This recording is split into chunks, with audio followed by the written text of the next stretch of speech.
How do you generally update your key-cutting machine?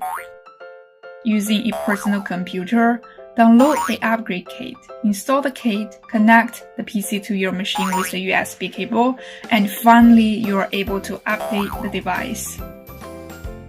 The new CONDOR XE Mini Plus 2 allows users to update the system, app, firmware, and database on the machine directly.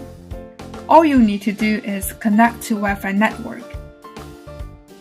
Enter the update screen, press update, and wait a few moments of time. Finished.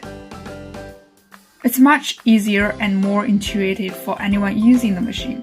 That is what XHORSE is striving for, to continually improve and optimize its products and offer a more user-friendly and universally accessible using experience.